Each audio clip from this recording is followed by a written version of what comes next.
Hi everyone, Clayton Vandiver here, and it's that time of year in the springtime when everyone who owns a home with an in-ground sprinkler system gets to play in the dirt.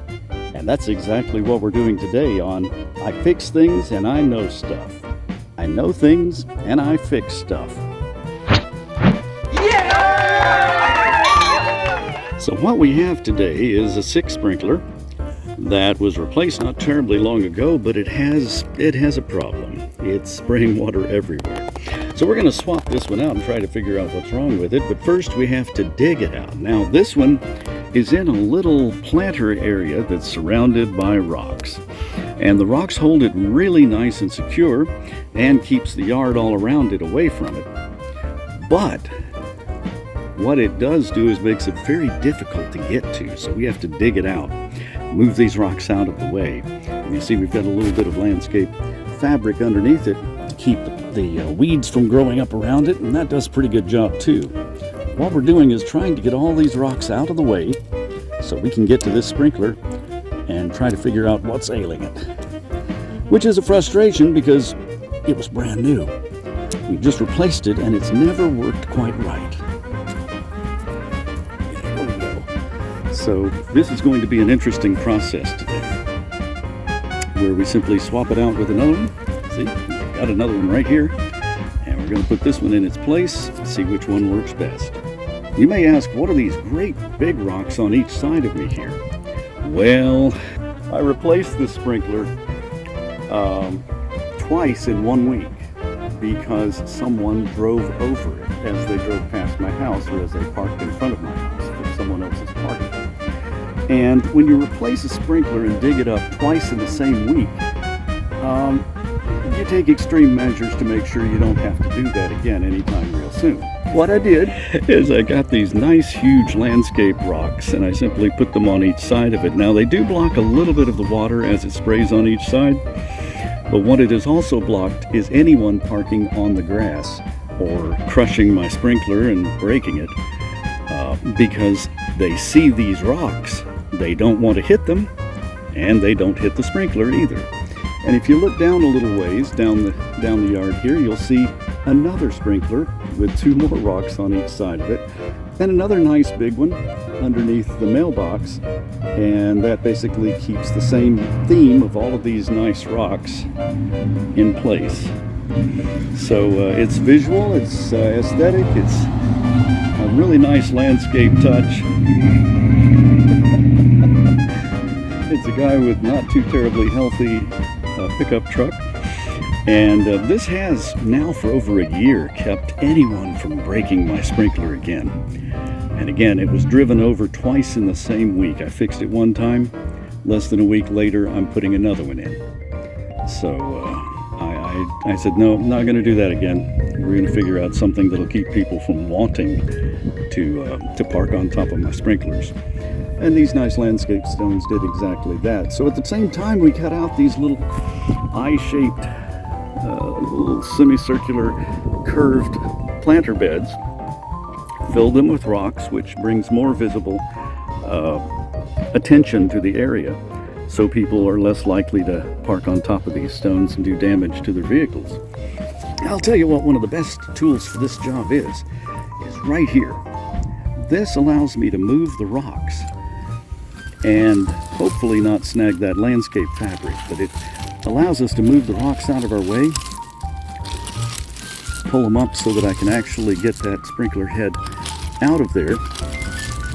And once we get the most of them moved, then you have to go in and get the last few by hand, because these are some really nice marble chips, granite chips. Maybe someone who is a geologist can tell me what type of rocks I'm looking at here. But they came from the local home center. Nice big bags, easy to move.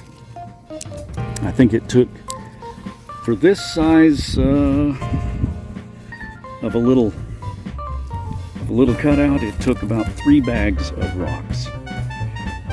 And I've got them about 2 to 3 inches thick, so that the weeds will have a hard time getting through there. A blower It's not terribly powerful enough to move the rocks. We'll get most of the debris and the leaves out of this little area and keep it nice and bright. And they stay fairly bright and white. We got the white rocks, believe it or not. Most of them are stained from the little bit of soil that's gotten in there.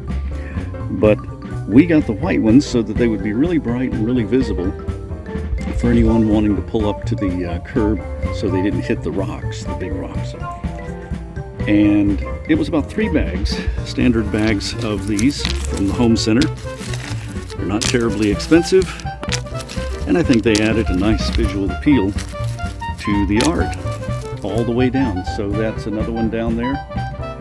And a little bit further, where the big rock is in the mailbox, is another large white rock planter.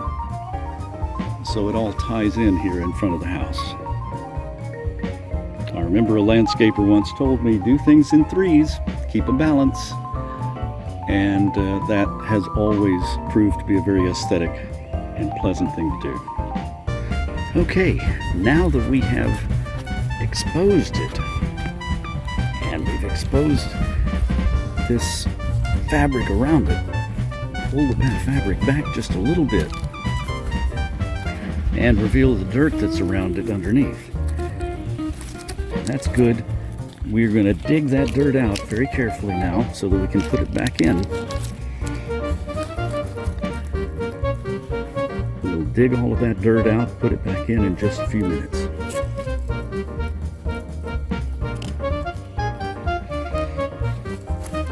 And for that, the best tool is this.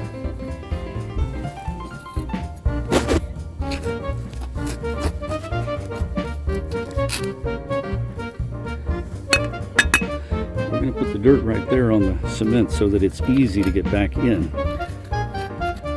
around our lovely little sprinkler.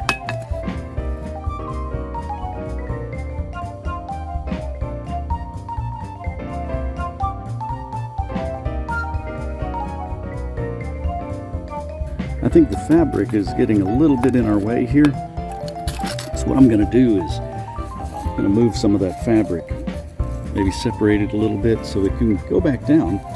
But I want to divide and conquer here. I'm going to split the fabric just a touch so I can get to the dirt easily around it. We don't have to dig down real far. See, we're already exposing the base of that very nicely. We just have to dig down a little bit further, and then we just simply unscrew it. It screws right in. There are 2 things that happen when you work on a sprinkler system. This I learned also from a landscaper I once did a lot of television shows for, who told me there are 2 things that are going to happen when you work with your in-ground sprinkler system. You're going to get dirty, and you're going to get wet. Wear clothes that you don't mind getting dirty and don't mind getting wet. Wear shoes that dry quickly. And because you know, even when you're adjusting your sprinklers, you're going to get wet. When you're working in the ground, you're going to get dirty. You combine them, and you're going to have fun.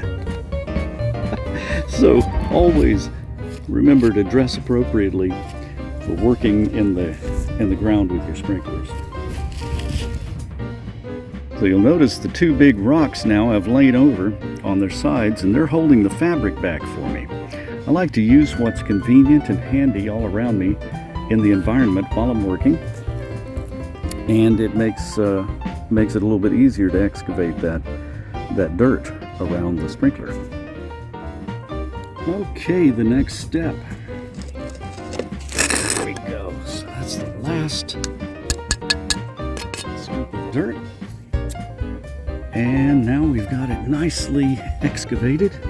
Most of the work in replacing a sprinkler head is in digging out the dirt, clearing the work area so you can actually remove the old sprinkler head. After that, this particular type is just screwed in at the bottom on a little 1/2-inch riser, and it looks like it's already coming up nicely. There we go. And there it is. There it is. You can see I didn't even take the label off of it when I installed it. But that's the little 1/2-inch riser, 1/2-inch hole. And down in there should be the little 1/2-inch riser. Yep. And we'll make sure that it's nice and clean so we can put the new one on. No dirt in the threads. It's nice and tight. It's good. Excellent. So that is where we will put our new one, which is nice and shiny. And same size, 1/2-inch. Now there's two ways to mount these. You can have the feed water coming in from the side or from underneath. This particular application, we're feeding them from underneath. Therefore, you want to make sure this plug that's screwed in on the side is nice and tight so no water leaks from there. Yeah, very, very tight. And we are ready to reinstall once we put a little bit of plumber's tape in place. It's Teflon tape, wraps around, makes a really good seal for the threads on that riser. So that's the next thing I'm going to do. Don't be too judgmental about my methods. There may be right ways and wrong ways to apply Teflon tape. I am not a professional Teflon tape applier or plumber. I am simply someone who has had pretty good luck simply wrapping a little bit around. You make sure you don't get too near the top, because you don't want it to get up into the channel and block the flow of the water. And the trick is that first turn, getting it around so that it doesn't get in the dirt, and wrapping it. Once it's overlapping itself, it will hold tight. Then you keep it very tight. I've gotten it a little bit dirty, so I'm going to make sure that as I apply it, I'm sort of scraping off that dirt so it doesn't get in the tracks and make it difficult in the threads for the new device to screw onto. Nice and tight. You only do about 2 turns around, and that Teflon tape form fits to the track. Form fits into the, there we go. Leaning down into the hole is a little bit hard to do, but the Teflon tape grips, form fits, and basically makes a seal. It fills in any loose airspace that could allow water to escape. Therefore, once this is screwed into place, that makes a really tight seal. Sort of a gasket, a little, very malleable gasket. It's a $5 word. Malleable. Pretty far down. Good and tight. Now comes the next part and the most interesting part of the process. Turning on the water and seeing if it's tight enough, seeing if it actually works. Everything at this point typically gets a little bit wet. So we pick up all of our tools, our gloves, we get out of the way, and we turn on the water. And that's the results of it. It looks like it is working extremely well. Of course, it's not adjusted in the direction we want it to go. It's actually spraying right on us. So we'll get some adjustments done, and then we'll have a new sprinkler. The thing about adjusting a sprinkler is you can only adjust it when it's running. This is the part I was telling you earlier about. You're going to get wet. So first thing to remember is you can control this thing. You can move it manually out of your way. Now underneath there are some little pins, and there is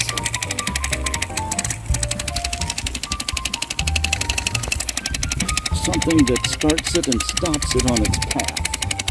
You can raise that up and cause it to do that, which you don't really want to do, or you'll really get wet. But, oh, I wish I hadn't done that. Okay, let's get it around here and get some of these in place so they will stop it traveling quite so far. No, we're getting close already. Okay, at this moment, when it comes around to this side, we see it not going out in the street too much. And when it comes around to this side, we see it staying in our yard. I think that's a pretty well adjusted sprinkler head. We've given it the command to stop with our remote control system. I'll tell you more about the Ratio remote control that controls all of our sprinklers another time, but for right now I've told it to stop. It's just going around in circles on my phone thinking about stopping, because it's difficult to record at the same time as you're using the app that controls the sprinklers. The phone can't quite think about both at the same time. So what it's doing is it's thinking I'm recording, and I can't really fill in the hole. I can't finish the work and get that dirt back into it until it stops spraying. But I'm looking at the spray pattern, giving me plenty of time to see that it's really working well in concert with the other sprinklers to fill in all of the spaces and to get water across the yard here, just in time for springtime to keep it that beautiful deep green that I'm so proud of. And so if it ever stops, we'll fill it in and finish this job. Stop! Well, we finally have it turned off, and we finally have it back in the ground and buried and looking beautiful, decorated with the rocks all around it. It's working great, it's adjusted nicely, and the job is finished. I'm a little out of breath because, quite frankly, I had to run from the water to keep from getting any wetter than I was. But I was telling you when we started, two things that you're going to have happen when you work on your sprinkler system. You're going to get wet, and you're going to play in the dirt, so you'll get dirty. Now, the beautiful thing is when your hands are dirty, you're going to be able to wash them off in the sprinkler that's now working wonderfully because you fixed it. And that's one part of fixing a sprinkler system. I'm sorry, I'm so out of breath because running across the yard is not something I do every day. But at least that's the way to keep a yard beautiful and green as the summer months approach, because you always need to give your lawn water. Nature doesn't always give it when it needs it. And that's why we fix them. And that's why I fix stuff and I know things. See you next time.